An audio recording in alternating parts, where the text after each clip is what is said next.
চট্টগ্রাম নগরের পশ্চিম বাকলিয়ার রসুলবাগ আবাসিক এলাকায় অস্বাস্থ্যকর ডাস্টবিন ও কুকুরের উৎপাত নিয়ে বারবার সংবাদ প্রকাশ ও সোশ্যাল মিডিয়ায় পোস্ট দেওয়ায় হুমকি ও গালিগালাজের শিকার হয়েছেন দৈনিক আজকের বাংলার চট্টগ্রাম বিভাগীয় ব্যুরো প্রধান ইসমাইল ইমন।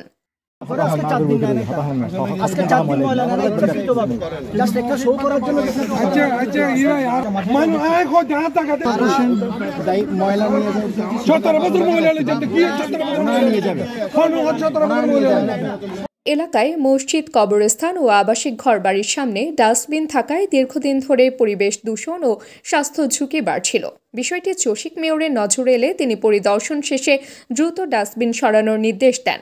তবে নির্দেশনা অমান্য করে আবারও সেখানে ময়লা ফেলায় স্থানীয়রা পুনরায় অভিযোগ করেন। ওদেরকে একটু স্বস্তি দিতে চাই। এটা যদি হয় 7 দিন আপনারা ওদেরকে ফার্মানেন্ট স্বস্তি দিতে চাইবেন। 7 দিন না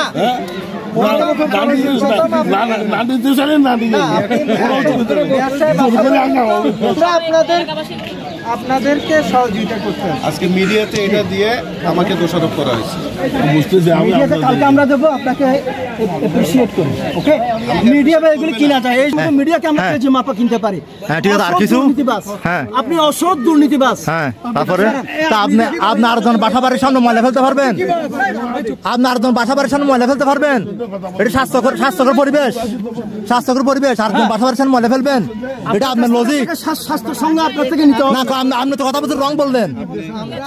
কথা রং বলছেন আপনি।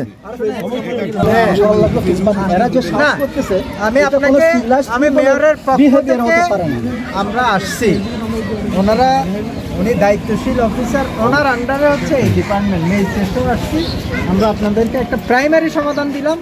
আপনারা এটাকে আপাতত মেয়র আসা পর্যন্ত মেয়র সাহেব যদি বলে আপনাদের পক্ষ নিয়ে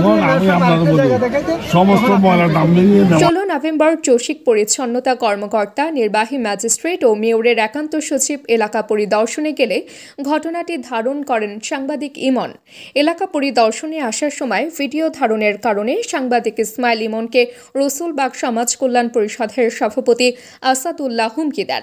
তার বিরুদ্ধে বাকলিয়া থানায় মামলা রয়েছে। আগে আমাকে বলেন, আপনি কোন বুঝে রাস্তার উপরে জনগণের ময়লা? I don't care 17। আপনি আমাকে 17 বছর বলবেন না। আমি আজকে আসছি, আইনের চোখে বলেন। আপনার বাসা কোথায় বলেন তো? কোনটা বিল্ডিং নম্বরে? ওদিকে ময়লা আপনি ওখানে নেন। এইখানকার লোককে কেন কষ্ট দিচ্ছেন? কেন কষ্ট দিচ্ছেন? এই যে আপনি ভালোভাবে কথা বলেন। আপনি কিভাবে ময়লা ফেলতে পারেন? এটা আমি কয়েকবার বন্ধ করেছি। আপনাকে আমি কয়েকবার বন্ধ। কোথায় আছে না আমার আজকে? I will solve it here. আমাদেরকে তো আগে নোটিশ করা দরকার ছিল। আপনি মানুষের বাসার সামনে কেন ময়লা ফেলছেন? এটা তো আমি আজকে ফেলতেছি না। আমার না, আমি 19 বছর থেকে এখানে ময়লা পড়তেছি। করতে পারবে না। আপনার কথাই চলবে না। চিনি কর্পোরেশন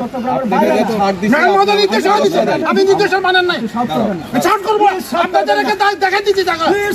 আপনারা বারবার এখানে ফেলাচ্ছেন। রাস্তায় মানুষ হাঁটতে পারছে না। আইনের বাইরে আছেন। আইনের বাইরে আছেন।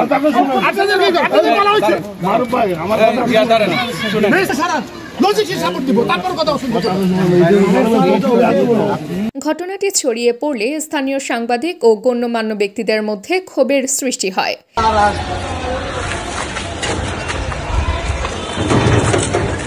এদিকে চসিকের নিষেধাজ্ঞা সত্ত্বেও সোমবারও মহল্লা কমিটির নেতৃত্বে পরিচ্ছন্নতা কর্মীরা আবারও ওই স্থানে ময়লা ফেলেছে বলে জানিয়েছে স্থানীয়রা।